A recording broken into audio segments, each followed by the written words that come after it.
What's up, guys? This is Kephas. Today, we're going to talk about the macro that I've created for Havoc Demon Hunters in patch 11.1 of the War Within. And I'm really pleased with this one because it's an all-in-one macro that's going to work whether you're single target, AoE, Eldrazi Reaver, or Felskart, and you don't have to use any modifiers. So this is pretty much going to cover your entire rotation with the exception of Fel Rush and Vengeful Retreat. And this time I am focusing more on the low movement style of play that kind of exists now with the latest updates to the with the patch and how the class plays. And so this has made it a little bit easier to play a Havoc Demon Hunter and make a macro for them. So I'm pretty happy with this one, and I'm excited to show you guys how this one's going to work. So again, all-in-one macro outside of your movement abilities. Those really don't perform very well in a macro, so we leave those ones out and we focus on everything else. Okay, and so this first block in the macro, the main thing this is going to do is Chaos Strike, and I'm trying to control how often the macro uses Chaos Strike, so that way we have enough fury for other things, and we're also just keeping everything else on cooldown. And so what I've done here is I've put a repeat block of 4, which means that every 4th button press, the macro will again try to use Chaos Strike. That's kind of the idea there. And so that way with this, I have control over how often the macro tries to use this ability so that it doesn't get hung up on it, try to use it too much or too little. And that's really useful for an ability like Chaos Strike.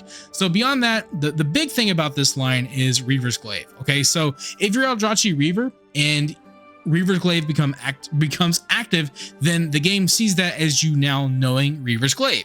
And so then what the macro will do is once you know Reaver's Glaive, it becomes activated, the macro will try to use Throw Glaive, and it will do this over Chaos Strike. So if Reaver's Glaive isn't activated, the macro will just use Chaos Strike. If Reaver's Glaive is activated, the macro will use Throw Glaive, or well, it'll be transformed into Reaver's Glaive. You get the idea there. Aside from that, I don't have Throw Glaive in this macro.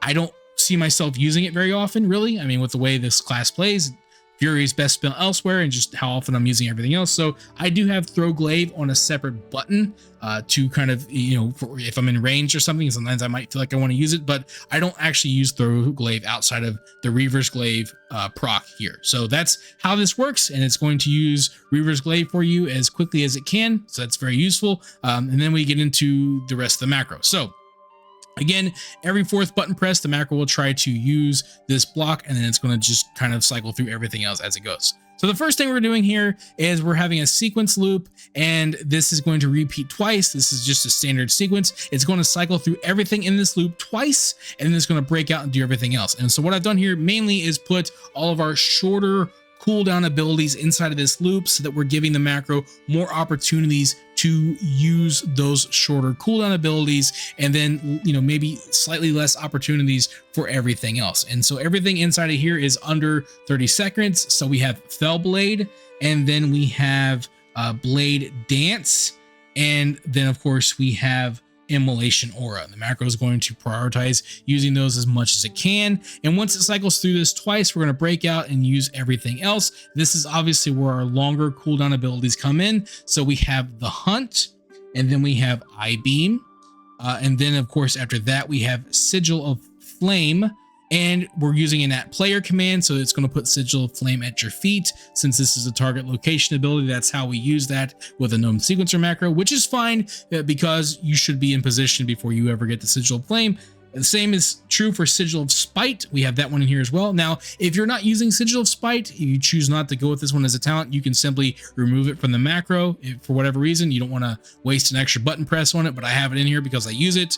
And it's also really good for Eldrazi Reaver for the extra souls. And then of course we have Metamorphosis, which is also @player.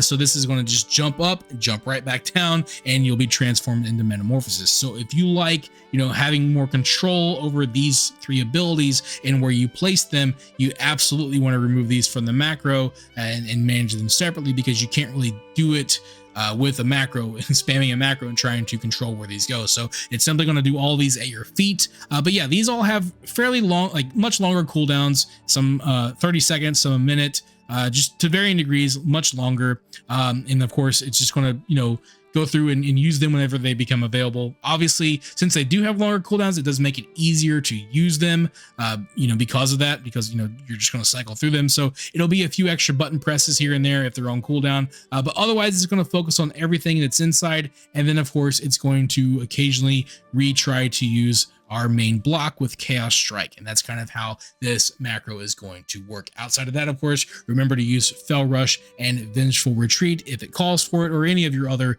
Demon Hunter abilities. Like I said, Throw Glaive, I just don't see myself using that one very often, so I don't have it in the macro. That's basically what this macro is going to do. It's a pretty simple rotation. It's a lot easier, I think, with the newer builds. Again, you can check out the builds that I'm using. I will have them in the talent section of the macro import strings for you, which you can check out. But yeah, that's basically what the macro is going to do. Like I said, for me, for the most part, it seems to work pretty well. The big things are, like, always remember, like, when you use a gnome sequencer macro, the goal is simplification. It's meant as an accessibility tool. It's meant as a way to simplify things for people who are just trying to relax and play the game. If you're going for optimization, then this is doing its best, but it's not always going to be optimal. Like, for example, things like Metamorphosis and some of your longer cooldown abilities, there going to be times where you're at the end of a boss fight, Metamorphosis comes off cooldown, the macro gets to it, uses it. Yeah, you're gonna turn into a demon right as the boss dies, and you look like a big goober. Yeah, that happens sometimes. That's just part of using a gnome sequencer macro. It's just like, it is what it is. Same thing with I-beam. Things like that. Sometimes it happens. You're gonna use them as they become available. That's how it works, and that's gonna be your big thing to keep in mind. But for me, for the most part, it seems to do a pretty good job at keeping everything on cooldown, not wasting your fury by hitting cap. It doesn't seem to happen too often, and just basically keeping everything on cooldown and doing a pretty good job. So, I've leveled up a new Havoc Demon Hunter with this one, had a lot of fun with it. Was just really enjoying zipping through the dungeons and doing a lot of group content there, and it's just a lot of fun. So I have a lot of fun with this one. It's just a fun, relaxed way to play the class, and yeah, it's going to help people who maybe need some help playing the game. So that's kind of the idea there. That's how this is going to work. Pretty straightforward, pretty simple.